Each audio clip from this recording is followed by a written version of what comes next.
You're listening to the I Love You Keep Going podcast with George Haas.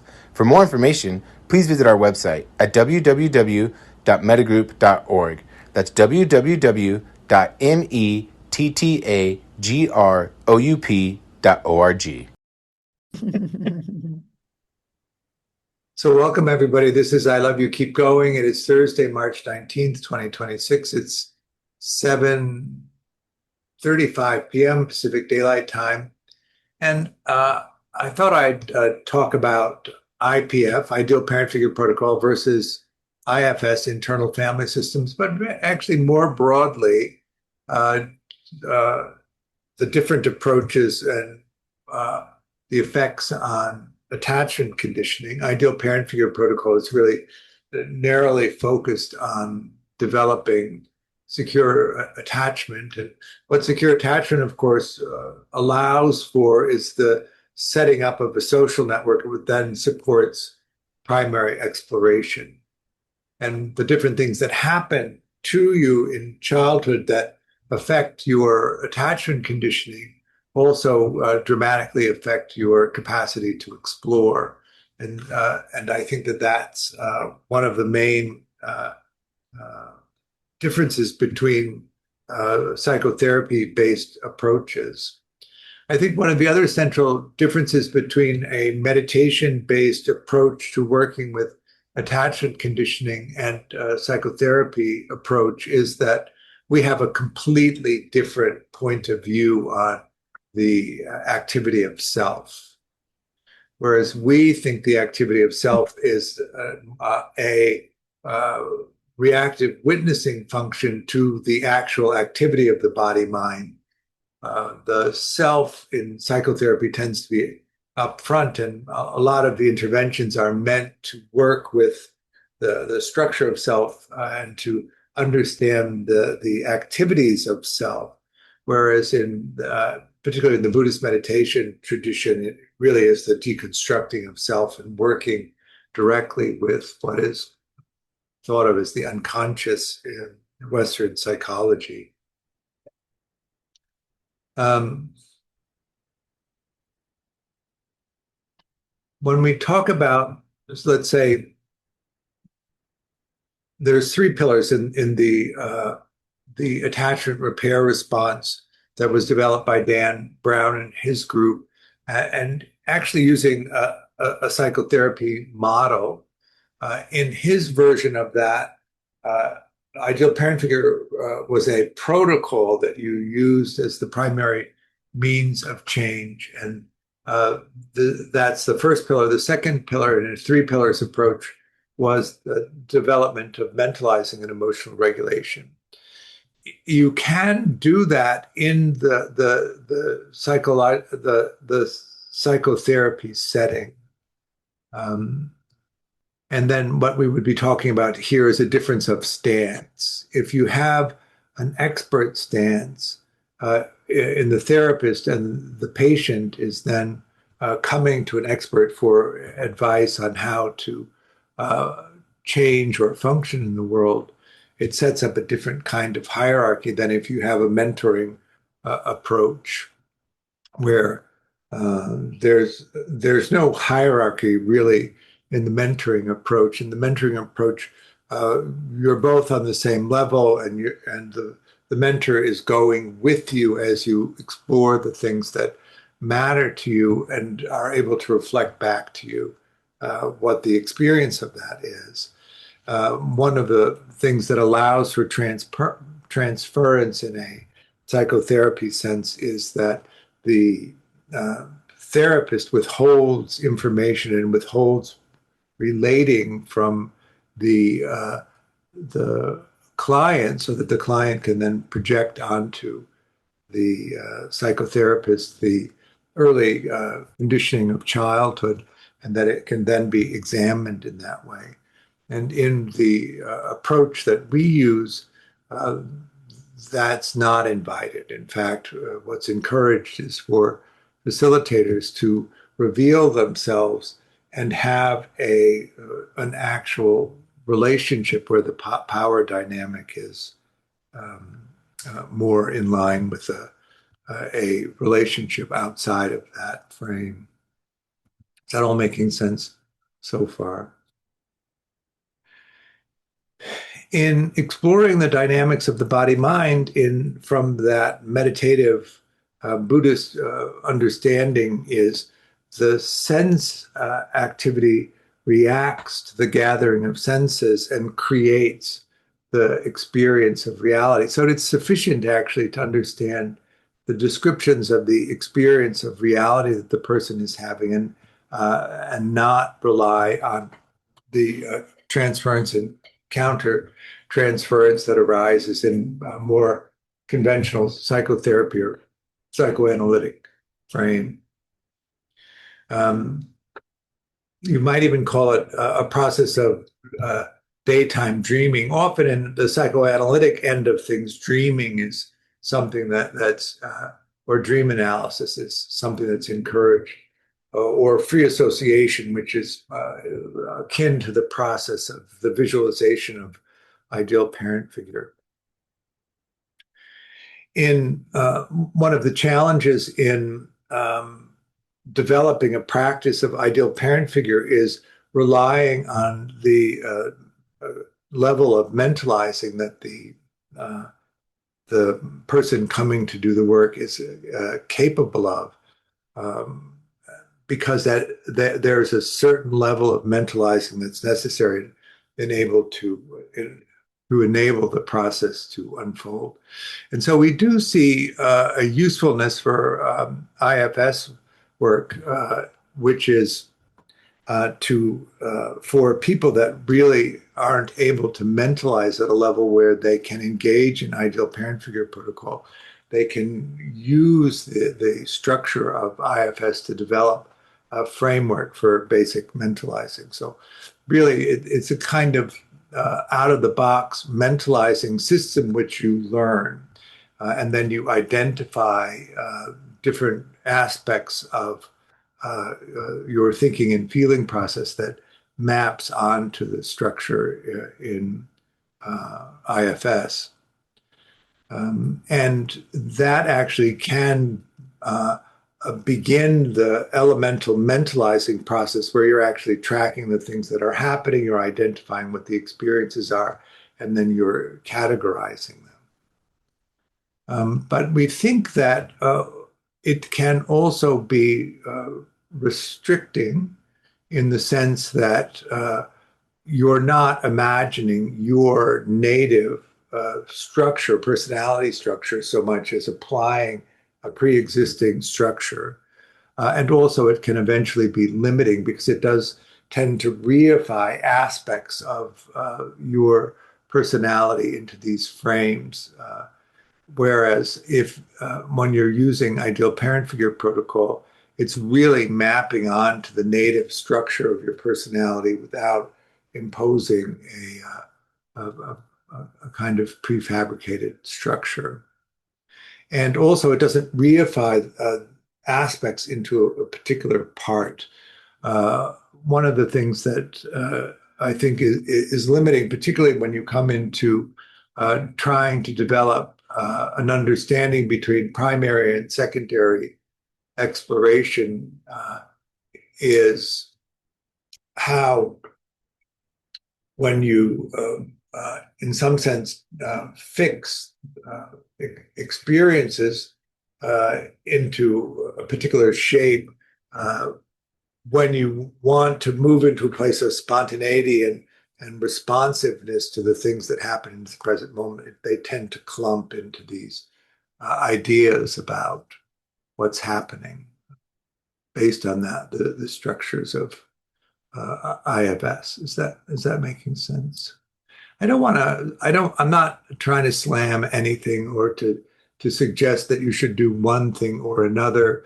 And I do know that, and people who are facilitating with us have reported that IFS is really useful in the beginning for people that don't mentalize well enough. But that at a certain point, it becomes limiting to the movement into spontaneous exploration. So there's a pathway. It also can be too direct in trauma reprocessing. One of the things about ideal parent figure protocol that's different from quite a lot of the modalities that are used to work with trauma is that it's an indirect trauma reprocessing system. Ono van der Hart, who is, an expert in dissociation, admonished quite forcefully we were in London with Danny, was presenting a paper that Mettagroup had participated in. The Mettagroup people were the control group because we were using mentalizing and emotional regulation in psychoeducation and how secure functioning is supposed to go. And his group was using a different form of mentalizing and emotional regulation and psychoeducation, and also the ideal parent figure. So we contrasted how the two cohorts responded to that. And Ono van der Hart said that if you're disorganized, direct trauma reprocessing can be harmful to you. If you're dissociative and they take you into the original traumatic event, you can go into dissociative state, so that the integration process that you're looking to achieve by titrating the trauma doesn't really happen because it's simply dissociated, but it can also further disorganize attachment systems. And so he was quite forceful in suggesting that you don't do that. But because most of the psychotherapy and systems engaged in working with trauma aren't screening for attachment conditioning and aren't screening for disorganized people, and in fact, most of the people that have trauma are going to be in the disorganized category anyway. It's a risk. A high risk with a low return. Whereas if you use an indirect trauma reprocessing system, which is that you never actually go into the traumatic events themselves, you go around them. One of the things that's important, of course, is particularly if the traumatic events are happening within the family, which is one of the things that causes the disorganization. What you understand, I hope, about the attachment system is that when it goes off, it actually is causing you to seek proximity and protection from somebody. And so you have a hierarchy of people that you have an attachment relationship to. And when something frightens you or something appears to be harmful or dangerous, the attachment system activates and you're compelled to seek physical proximity and protection from somebody. But if that person is also the person that's triggering the event, right? If they're frightening to you or they feel dangerous for you, it activates your system. Then you're seeking proximity to the person that you perceive is harming you, which causes the fight or flight mechanism to activate and cancel the attachment signaling. And then you're without comfort in that way. And so in the indirect trauma reprocessing, the first part of it is the offering of protection and comforting with a safe parental figure. And then once there's a sufficient level of that, then we go to, before it happens, and have the ideal parent figures intervene and prevent it from happening. Why is that important? One of the things, and I'm going to use the Buddhist modeling for this, we have the capacity to sense, and we encounter objects that can be sensed by those capacities, so touching, seeing, hearing, tasting, smelling. In Buddhism, we have this concept of mind, which is the thing, the activity that selects what you focus on. This is different from the West and the Aristotelian model of it. The mind does a sort of uniform survey of everything that's in front of you and creates an internal working model, which is largely accurate.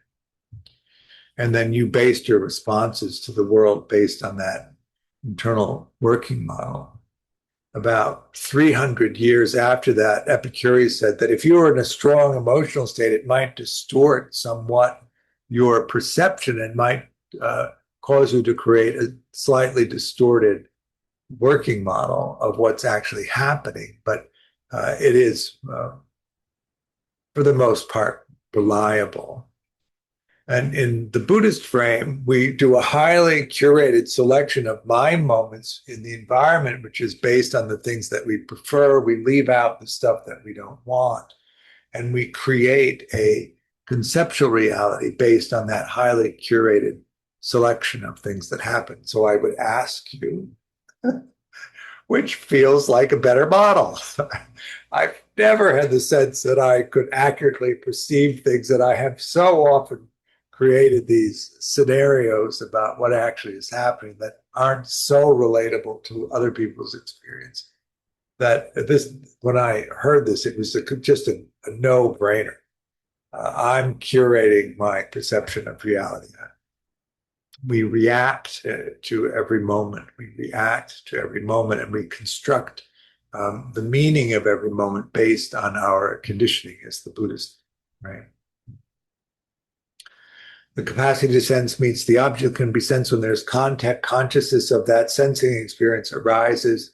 It's evaluated for urgency. Does it need immediate attention? Does it not matter if we ever get to it? Is there time for something pleasant? And then it's compared to the perceptual database. And if there's a previously experienced event that has a meaning, of course, that is matched to the pattern of the present moment experience, then that whole meaning thread attaches to it. That whole meaning thread, of course, includes how you might respond to the conditions of the present moment and what you might expect to happen. And if you're in an early family situation where there's no real escape from danger, as an adult now, you could easily make a reality where there's no escape. And so the second part of the trauma reprocessing work is to have the ideal parent figures intervene on the child's behalf and prevent the traumatic event from happening, so that we develop this expectation that we can respond to the present moment now and act in a different way and anticipate a different result.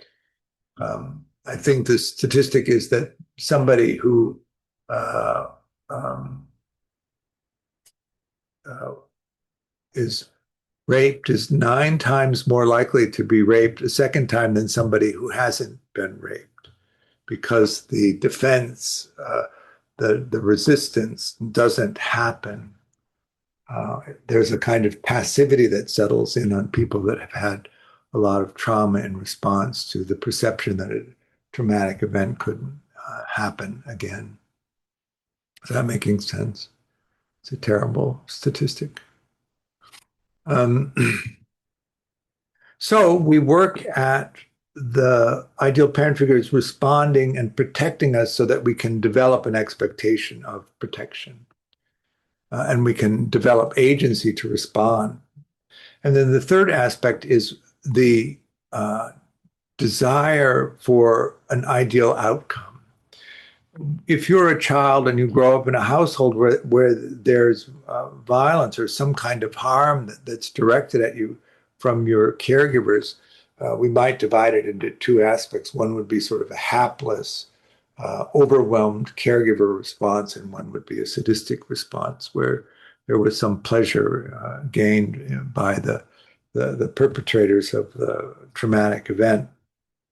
But in that hapless experience for the child, there is often a desire for a different kind of outcome. So we work with understanding what actually was the desire of the child in relationship to caregivers. And it's reasonable to understand that as the child longed to be loved and seen and appreciated, and to have an effect on their caregivers, even if the caregivers were out of control at certain times and caused harm at certain times. Is that making sense?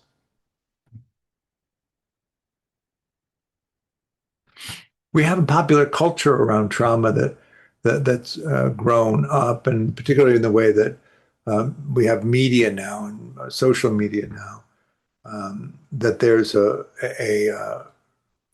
I would say, a lowering of the bar of what actually is traumatic and what isn't traumatic, and we tend to keep a pretty high bar in this work. Mentalizing training we do through the use of meditation. So what we want to begin to do is understand how we navigate life. Uh, as children, of course, we mainly observe how the adults that we are encountering in our lives as children operate the world.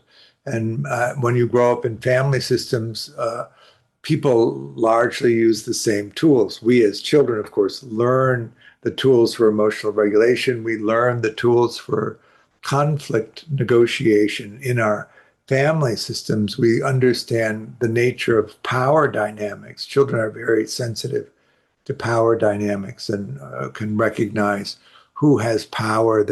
We're very moral creatures. We have a high sensitivity to a sense of fairness and a sense of justice, and we learn the way that those things are supposed to operate in our family systems, and we adopt the way that we adopt what happens in our family system as our understanding of how the world operates. When's your first autobiographical memory? 4, 5, 6, 7, 8, 9, 2, 3, 4. So that range. So 4, 5, 6 is the most common.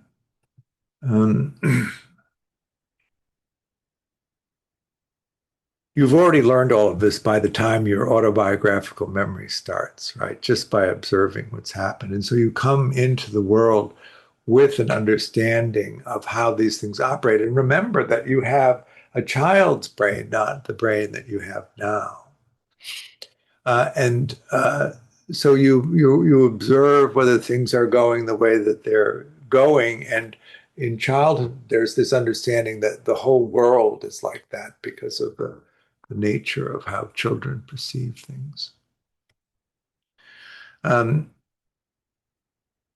Do you remember when you went out into the world and recognized that the way that your family system operates is different than the way other people's family systems operate? How old were you then? Um, how old were you when you started to realize that you have a particular way of valuing things? Did you go back home when you recognized that it was different and attempt to have a dialogue with your caregiver so that you could make sense of how your family system operated was different than the way somebody else's family system operated, and which was better, and what you could expect in terms of navigating. This is the beginning of learning to resolve conflict with someone else. All of these things are important in adult relationships. When was the first time that you recognized that you have this narrative that follows you, this internal monologue or dialogue, or you might call it, or narrative? I like to call it a narrative. What's your narrative? When did you recognize that you had a narrative? And did you ever stop to question the validity of the narrative that you use, or is it just a narrative? Is it just true? Is your understanding of yourself and your understanding of the world, the way of the world? In Buddhism, of course, in the Satipatthana Sutta, in the refrain of the Satipatthana Sutta, it says mindfulness of inside, mindfulness of outside, and mindfulness of inside and outside. So mindfulness of inside is your self experience as it arises based on conditions. outside is other people. The world in Buddhism is other people, not the landscape. And then the sensitivity to the interaction between yourself and others. This is an essential piece in how we're able to relate to other people. Can you mentalize in real time the constructions of the representations of self and world and the interaction between self and world as it unfolds, so that you can be responsive in a way that's reflective of the conditions of the present moment? Or do you not mentalize fast enough? And so you're simply reacting and unable to evaluate whether the constructions of reality that you've made are reflective or reactive, simply respond. Is that making sense? Is that voice in your head, is it kind to you? Is it encouraging to you? Does it support you as you attempt to pursue the things that matter to you? Or is it harsh or berating or difficult? Does it actually lend to you moving toward the things that matter, or does it actually provide an excuse not to pursue the things that matter to you? This is one of this is really the discussion of primary versus secondary exploration. In primary exploration, we're pursuing the things that matter to us, the things that we derive meaning from. And the better we are able to organize our lives in such a way that a greater part of each day is spent in those activities, the more meaningful our sense of life is. The richer that quality of exploration is, the richer the sense of meaningfulness that we find enlivens the relationships that we have, because we can come back to the relationships and express in an exuberant way the things that we're discovering. And because we've gathered around us people that are interested in who delight in us, they're delighted to have the experience, the telling of what you've discovered, and you have the experience then of being this delightful person who's engaged in interesting things that are discovering things that matter to the people around you. How's that sound? If you're lucky, I guess, maybe. If you have good fortune, this would be a complex discussion in Buddhism of karma over multiple lifetimes. And you have enough in the way of resources that you don't have to dedicate much time to the gathering of resources. You can spend more and more time on primary exploration. But if you don't, then you're going to have to balance the gathering of time, energy, and resources. But have you ever noticed that people who are very successful at gathering a lot of resources and have an abundance of resources don't then magically reorient toward pursuing things that have meaning? They actually pursue the things that distract themselves from pursuing things that are meaningful. They gather tokens of success, but often find that empty. They, rather than being completely open and generous and engaging, they tend to move into a kind of withholding, a kind of hoarding of that resource. So in examining this, and in the attachment work, that focuses on repairing the insecure, disorganized attachment conditioning that came out of the family system that modeled the kind of relationships that you can have into relationships that are actually going to be supporting and encouraging of you manifesting your authentic self becoming who you are. That's the whole point of all of this, to become who you are so that you're free to do this. And then what we begin to examine in that, the distance between that and how a lot of us adapt to the kind of conditioning that we have, is that relationship to exploration. How do we think of ourselves? What do we think we're capable of? What are the things that matter to us? And how can we free up our restricted way of relating to ourselves so that we can actually pursue that? That's the work. And so we notice that the attachment system is toggled to the exploration system. When the attachment system activates, the exploration system deactivates. And so if you're in a situation where the attachment system is constantly activated, you're not really free to solve much in the way of problems.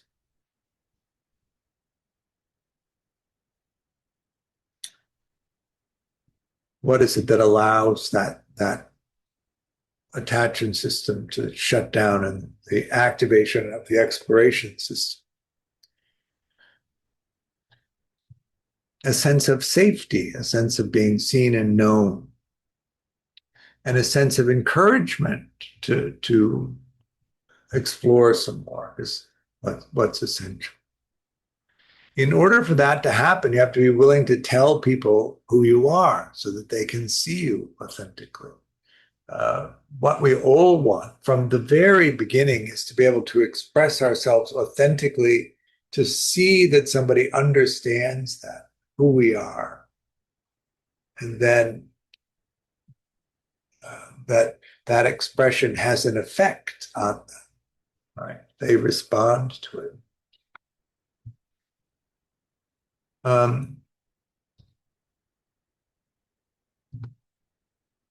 How well does that map onto the parts of the different modalities of parts work?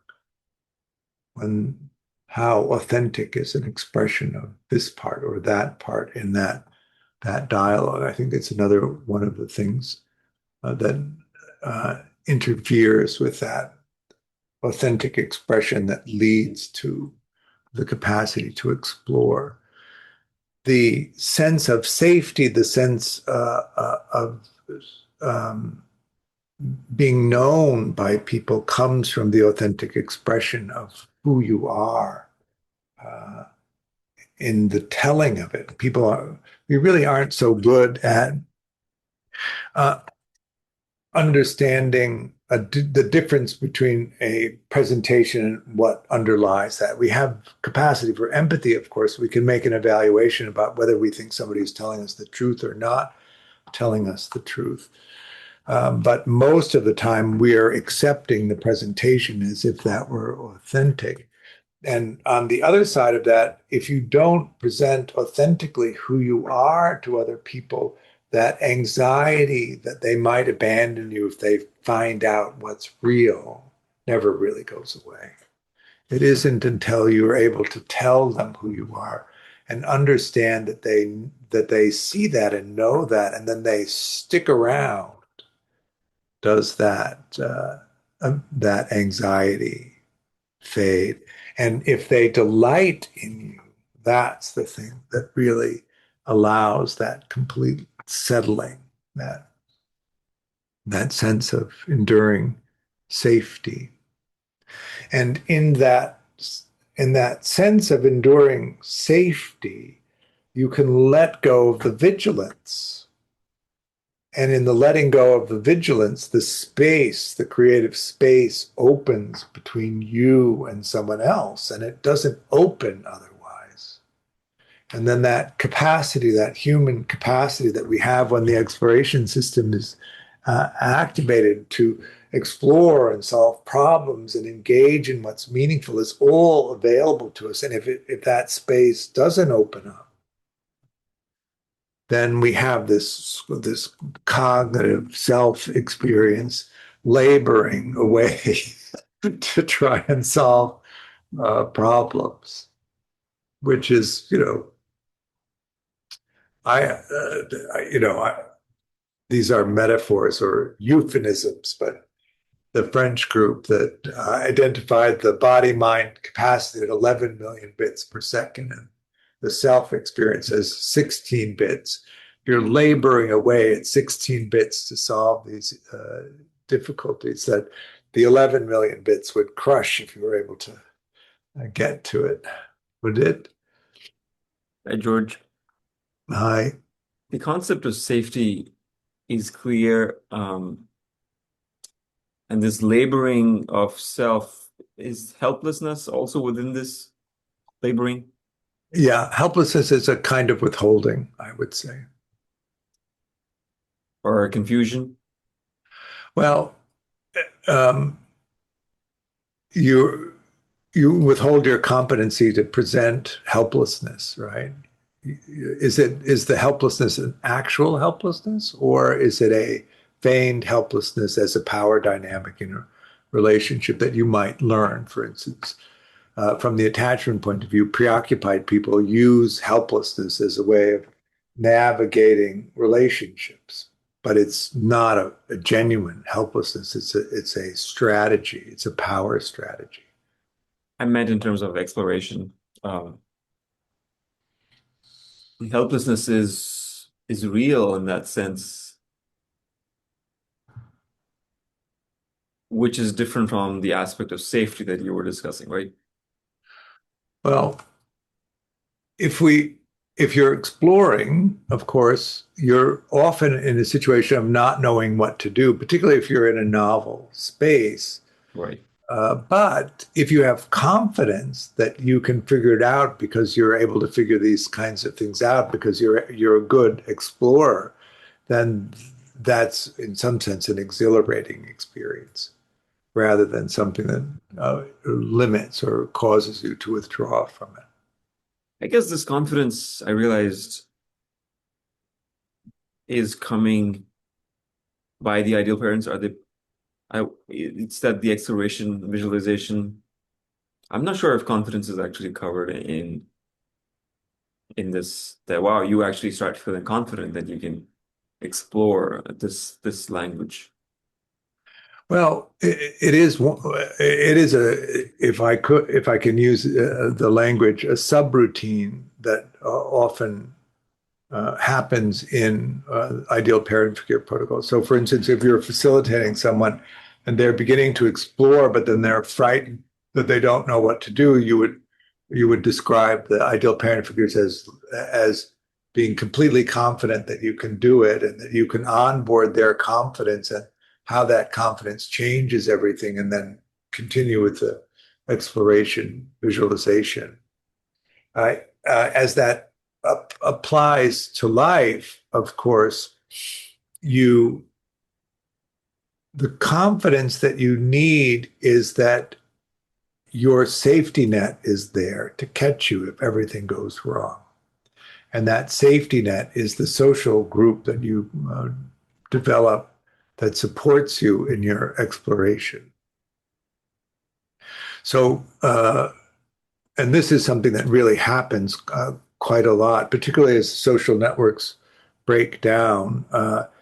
If you are free to make any kind of mistake, you're free to make any kind of grab you want. And if it goes all sideways, you can come rushing back to that group of people that support you, and they'll take you right in. They'll comfort and soothe you. They'll then once they see you're standing up again, they'll push you to go explore some more. You can take bigger and bigger risks in the activity of exploration because you're confident that no matter what happens, you're going to be caught. You're going to be held by people. You're not going to be abandoned. You're not going to be alone. That's the confidence, really. And that comes from these actual relationships that you build in life. But in the beginning, you're visualizing the potential for that, the possibility of that, and developing the confidence to begin the process of establishing those social networks But then, of course, you do that in the world, and you have the social networks that you need.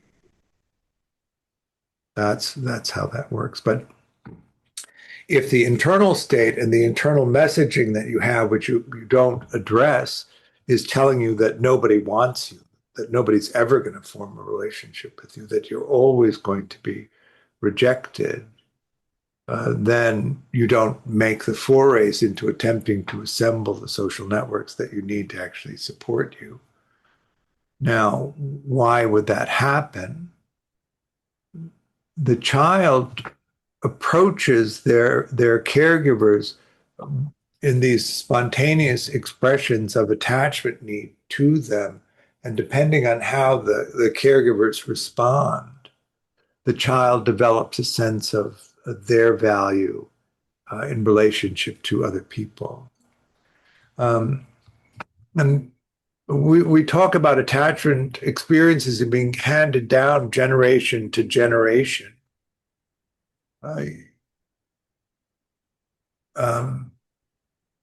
The mechanism for that is the way that we all make meaning, right? If you are somebody whose exploration was curtailed painfully, and you live in a world of mainly secondary exploration, and you feel a sense of deprivation in the way that you explore, or are prevented from exploring, and you gloss that over with a fantasy of being able to do it later, or that it's not important to you. And then a child comes up to you with a demand for support in them developing their exploration, and you can't bear the suffering that causes you in relationship to your own exploration. And so you shut the child's exploration down, not in service of the child, but in service of protecting yourself from the experiences of your own life that you haven't resolved. And you're likely in that position because your caregiver didn't resolve that for themselves. And so they just handed it down to you. And if you're not conscious of those experiences, you just hand it off to your child. In the way that you make the reality of the present moment, when that collection of mind moments reaches the point where it's evaluated for meaning, and there's no entry in the database of you caring for the child, but there is an entry in the database where you were the child and your caregiver responded to you, the mind can easily flip it. You become your parent. Your child becomes you, and you do what your caregiver did. And if you justify that in your mind to preserve the idea of a good mother or a good father, you think that you're taking care of your child. Not making sense. For me, sorry, one last thing I was going to say was that it's, for me, the soothing wasn't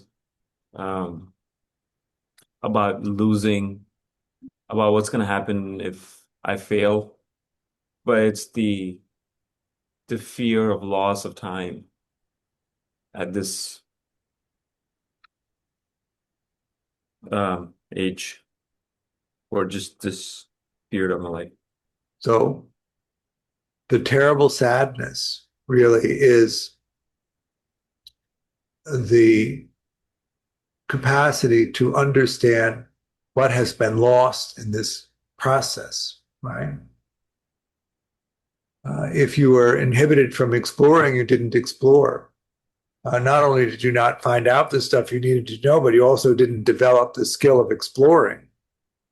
And so when you recognize that, of course, it's this recognition of what was lost, what was undiscovered, what was untrained.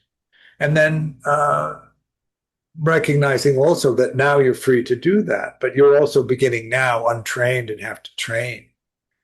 You don't have the breadth of knowledge to know what direction to go in to discover the things that matter to you. And you don't have a social world set up that would foster you in exploring. And all those things have to be done in order for that to really work out.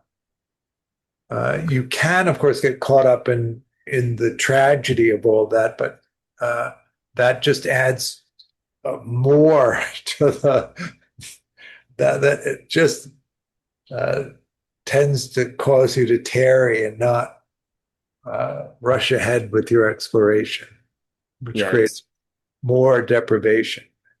like the not yeah the sadness of what I've lost, but also the fear that I'm gonna lose it. I'm gonna lose that time again, and there is Right. nobody else can soothe me to get my time back. That's the problem. No. The time Um, will be lost, and I don't know what's the soothing mechanism for that. but well, from the Buddhist point of view, it's a construction, the time. Um, Perfect. we live in the eternity of the present moment. There is no past and there's no future. There is only the present moment. And so, in this present moment, you let all of that go and take the decision that you can take in this present moment, and you just keep doing that. This moment turns into the next moment you make the decision. It turns into the next moment you make the decision. It turns into the next moment you make the decision. Where we get into trouble with all of this is where we can't make the decision in the present moment when the decision needs to be made. And so it's unmade and the moment passes and then we've lost it again. We can't make a decision. We can't take the decision in the past again. There's no later. There's only now. Have you noticed that? There's only now. And so you take the choice that you can take in this moment, and it's only available in this moment. In the next moment, it's not available. And if you don't take the choice, you're on that samsaric roll uh, that just causes this repetition, this often painful repetition. Julie? Yeah. Hey, George and everybody.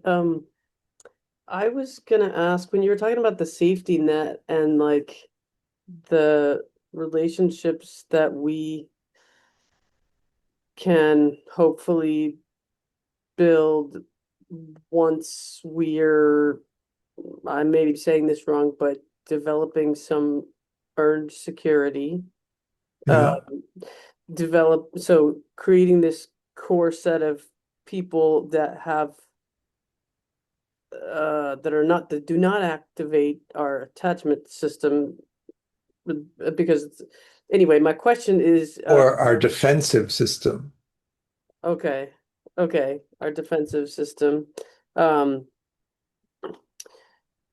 what does that look like in sort of modern life in the sense of like I understand if somebody has a partner or partners like in a romantic committed type of relationship, but um I know you talk about the Dunbar ABC levels. Yeah. And I'm curious to like, what does this safety net look like? Are we talking about uh 4 or 5 people that are the ones that you go to? Because I'm trying to envision myself. I'm divorced and I really have turned to trying to nurture a small number of like less than four friendships that can, in my mind, ideally would be this way. But even those relationships are, hard to find the kind of time in our in our Right. culture. And I don't even know that I know that I don't actually feel like I can just go to them in the way that I would if I had a partner, uh, or let's say a close sibling or something. In other words, even these friends that I want to be my network are not close in the sense of what I think of as family for Right. being there when life goes to shit. So I'm curious what you Which it seems to be able to do. it does sometimes. Yeah, yeah, it does. So there's a line. above the line, you tell them everything, and below the line, you tell them some things. And so the question is, can you elevate to them to a place where you would tell them everything? That would be that was what I was hearing as the distinction. So a primary relationship or a family relationship, do you tell your family everything? Well, not my family. Because they're the ones that got me here. Exactly. Right.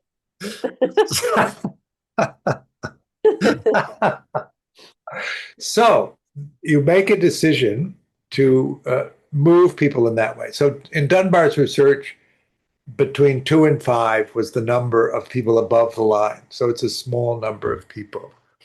And they're people that you have the confidence that you could tell them anything and that they would help you. That's the definition of that category of relationship.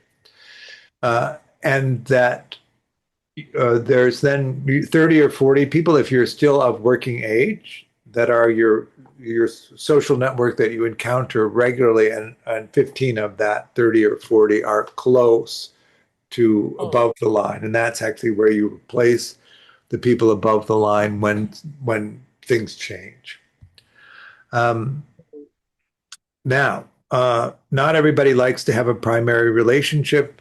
But if you do, the main difference between an A relationship, which is somebody you see and take care of on a daily or every other day basis, is that the needs of the relationship are first and the needs for exploration are moved into the second position.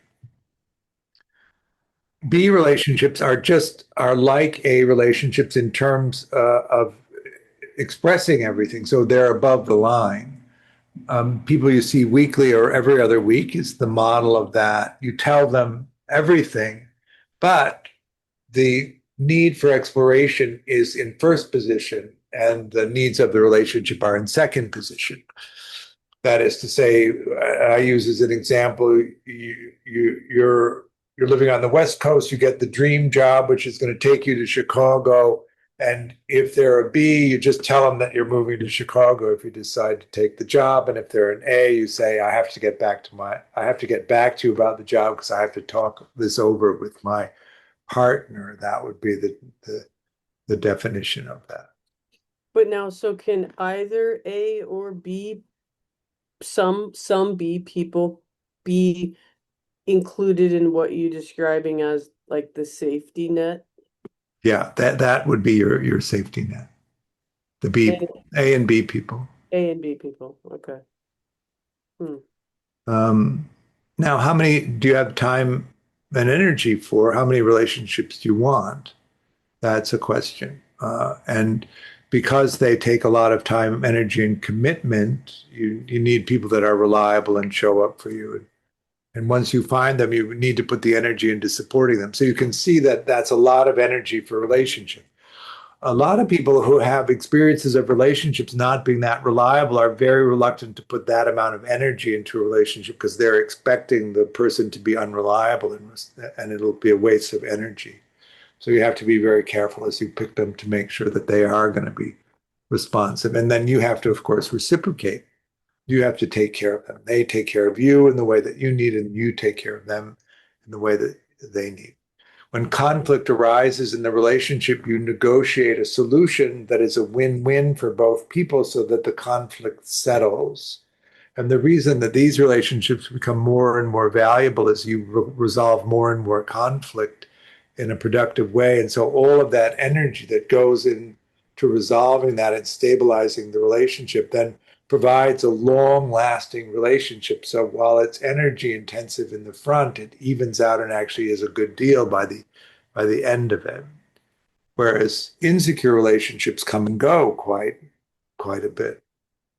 Mm-hmm. There's a constant changing of relationships or a constant changing of closeness in relationship. So you don't really ever get to that settled place. I can give you an example. My friend Jimmy and Vincent have been together since college and they're in their 80s. You do not want to play charades with them because one of them will walk up and take a position and the other person will answer the charade and win. Without even saying 4 words. It's because there's so much, they know each other so well, right? Mm, mm. The main advantage of that, of course, is that you have the safety net, and then all of that energy that you reap in not having to constantly stabilize the relationships are free for exploration. So in the end, there's nothing like it in terms of being able to explore. Now, what often can happen in relationships which are not above the line, that is to say, where you don't tell them everything, is actually you get into a reenactment of the early attachment conditioning, and they actually allow you to justify not exploring. And that's what happens quite a bit. You get locked into these relationships where you let each other off the hook for exploring. And then the friction in the relationship is really the sense of the lack of meaning in your life, which you blame the other person for. And they're willing to be blamed, and they blame you for their lack of meaning. And that's the mutual dynamic of the relationship. Does that map onto attachment strategies in any It way? does. The most common would be dismissing with a preoccupied person, and then the other would be a disorganized person with a disorganized person. Those are the two main ones. Thanks, George. Susie? I'm understanding all this, but one thing that I'm finding is that those people that I want to cultivate those relationships with and that I feel like I can rely on are quite hard to find, right? They are. Like, and especially when you've spent most of your life, with, your group of people, whether it be family and friends, maybe energetically are similar to you, right? Like, so Right. you're sort of almost starting from scratch. And also when you're exploring meditation and spirituality, and like there's a lot of, it feels like there's a lot of boxes to tick in a way. Like, and it's like you say, it's like it's not just time consuming what you put in, but actually putting in the effort to build that, is something that I'm finding it challenging, especially as a, like with the demands of life, like with solo parenting and health stuff, and having been like a hermit for a long time. It's like it is really, it's It gonna take is. a lot of energy. So many of my people moved down the coast when they had babies, and I had children later than a lot of school friends, and it's yeah, it's resource intensive before you even find them. I'm Right, finding, exactly. right? Yeah. And one of It's the hard to things find with them. aging that is the most challenging is that the volume of people that you meet goes way down. You So have that to put yourself out there. you Yeah, it's do. hard. Yeah. And actually the best way to do it is to organize it in such a way that it's the activity of your primary exploration is what you're doing. And you discover groups of people that are also doing something related to your exploration, so that you encounter them.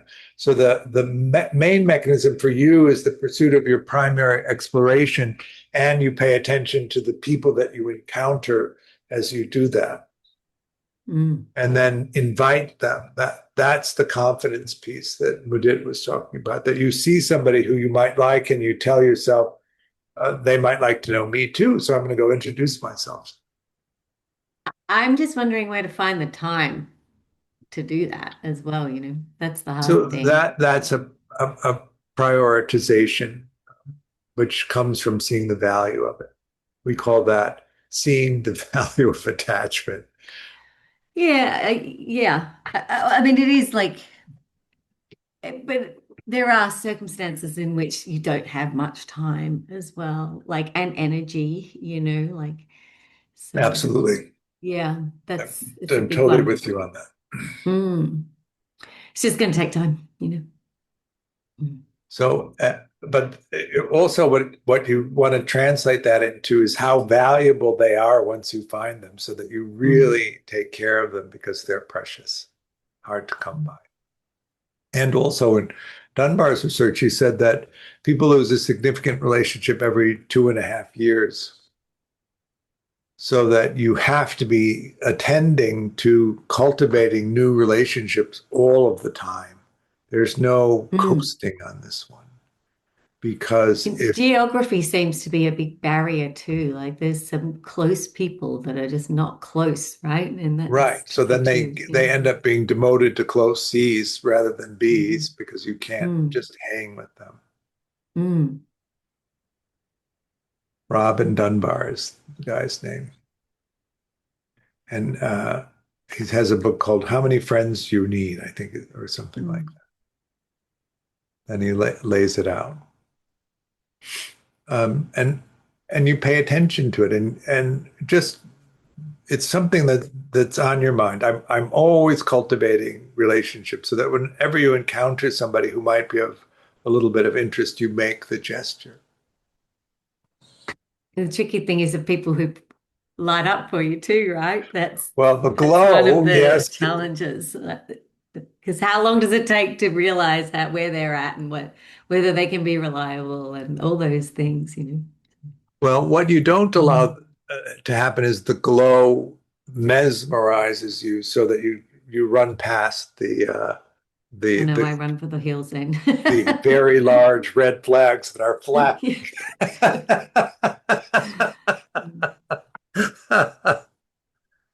It's the subtle ones that are tricky, I Yeah, find. the little you offer them a little bit of trust and see how they do, and you receive the information, right, and modify your understanding of the I relationship. remember you saying, like, for secure people, they have to be in the ambulance. And it's like, I just had one recently where it's like my mother who has lung cancer, that needed me, late cancel. And I'm like thinking, Oh, you're not in the ambulance. But yeah, it's a pretty your good one, mother might right? be in the ambulance, but Yeah. you're not. I'm like, I don't know how to read this. And so, yeah. Yeah. Well, you just adjust the working model that not so reliable. But that's, uh, uh, people who don't have kids think that way of people who have kids, right? There's no problem that if your kid needs you, you should go attend to them. But it also makes you less available, right? One of the things. And that's the who's going to be there. And you don't need so many, right? 2, 3, something like that. Not so many that it's not impossible. It's not impossible. And of course, if you're constantly cultivating your relationships, then they fill up on their own. What a lot of us do is we get a couple of really good friends and then we just stop the cultivation because we think we're set. And then time changes all of that. And then we have a deficit. But we have nobody on the back burner because we haven't been cultivating any relationships. And so we have to start over. And so that leads us to have these gaps in care, which makes it much harder to explore. This is actually, I think, the first time we've talked this much that there actually isn't really time to do a meditation. In the 10 years of doing this. It was a great conversation, though. Thank you. Well, maybe if you don't mind, we could do just a short period of meta and finish at 9 instead of 8:50. How's that? You up for it? All right. So we'll just do straight meta for self. So go ahead and settle into your meditation posture. Okay. let go of the meditation. How'd that go? Good.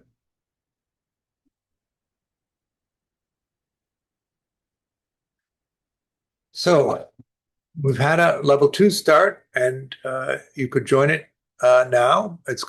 It'll close on Friday, and then we have another level 2 starting in April on the 23rd. If you don't want to jump in right away, we have a day long on Saturday, March 28th, which is on aspects of exploration.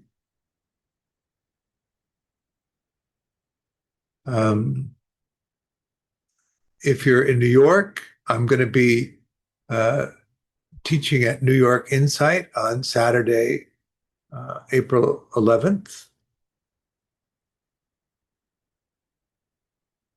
And then, let's see here.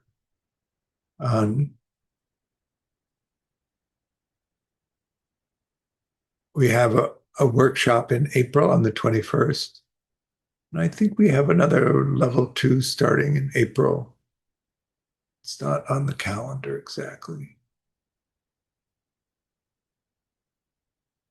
Anyway, all of it's on the website. Take a look if you're interested in any of that.